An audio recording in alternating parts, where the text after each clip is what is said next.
सभी को राधे राधे, जय श्रीमन नारायण। आज हम सुनेंगे ज्येष्ठ मास की कथा, अध्याय 11, गंगा महात्म वर्णन। तो आइए मन में लक्ष्मी नारायण का ध्यान करते हुए आगे की कथा सुनते हैं। ऋषि लोग कहने लगे कि हे स्कंद जी, सभी योग्य पाप का नाश करने वाले और पुण्य देने वाले, तो फिर ज्येष्ठ मास को कैसे श्रेष्ठ कहा गया है? सो विधिवत हमसे कहिए।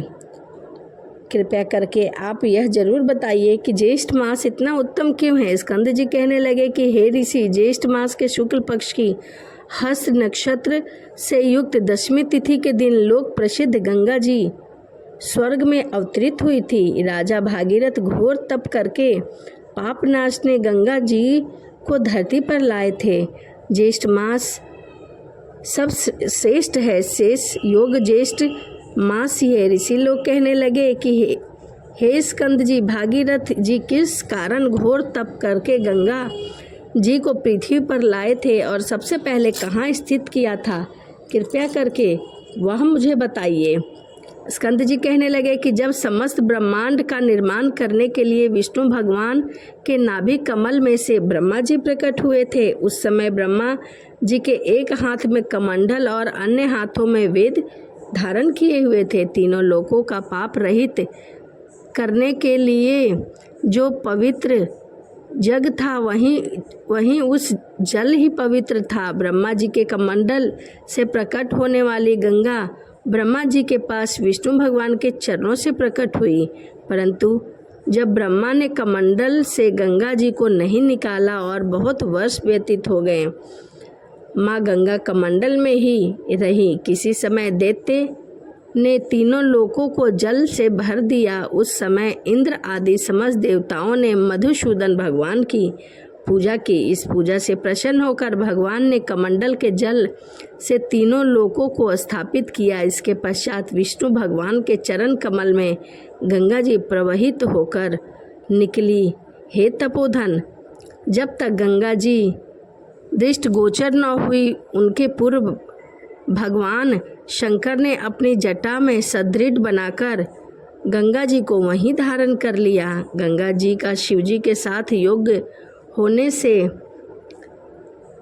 सब देवताओं भी वृषभ ध्वज श्री शिव जी से प्रार्थना करने लगे कि शिव जी ने अपने जटा में गंगा जी को छोड़ दिया। उस समय प्रवाह रूप में जब गंगा जी गरजती हुई आकाश से चलती हुई स्वरधिनी स्वर गंगा और स्वर वाहिनी नाम हुआ। उस समय राजा भागीरथ ने घोर तप करके अपने पितरों की मुक्ति के लिए गंगा जी को पृथ्वी पर लाए। वहां पर शेष आदि की स्तुति करके जब गंगा जी पाताल गुफा से चली गई, उस पाताल से राजा भागीरथ द्वारा लाई, इसीलिए गंगा जी का एक नाम भागीरथी भी है। जब राजा जहन्नु ने गंगा जी का पान कर लिया और उसको दक्षिण से निकाल दिया गया, तब उसका यही गंगा तीनों लोकों में भ्रमण करती हुई तीनों लोकों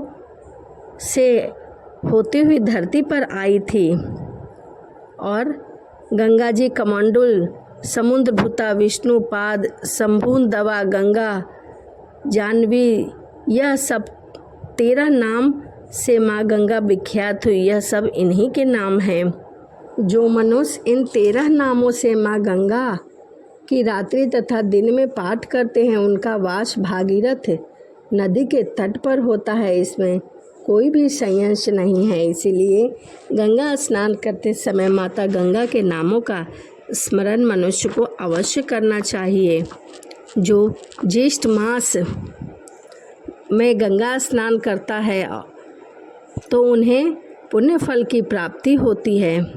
और माँ गंगा के इन नामों के पदों में जो नित्य नमस्कार करते हैं, वह सभी पापों से मुक्त होकर शिवपुरी कैलाश को जाते हैं। इसीलिए मृत्यु के समय निश्चल मन से भक्ति करके योग्य संबंध से मुक्त हो जाते हैं। जो लोग स्वर्ग लोक को लांघते हुए ब्रह्म पद को प्राप्त करते हैं। जो मनुष्य अंत समय में इन नामों को आमंत्रित कर जल को अपने शरीर पर सिंचन करते हैं, उनका पातकी होने पर भी यमराज के दूत उन्हें नहीं छू पाते। अहो, गंगा के महात्म कहने में कौन असमर्थ हो सकता है। हाँ, यदि आकाश के असक्त मच्छर के समान अधिक सख्त के मुख हो तो वह मनुष्य गंगा महात्म कहने में समर्थ है। नहीं तो माँ गंगा बहुत ही पावन और पवित्र है और इनके अनेक नाम हैं और इन नामों से ही इनका स्मरण करना चाहिए। जब हम गंगा स्नान करते हैं तब गंगा आरती अवश्य करना चाहिए। तो यह ज्येष्ठ मास की कथा अध्याय 11 था।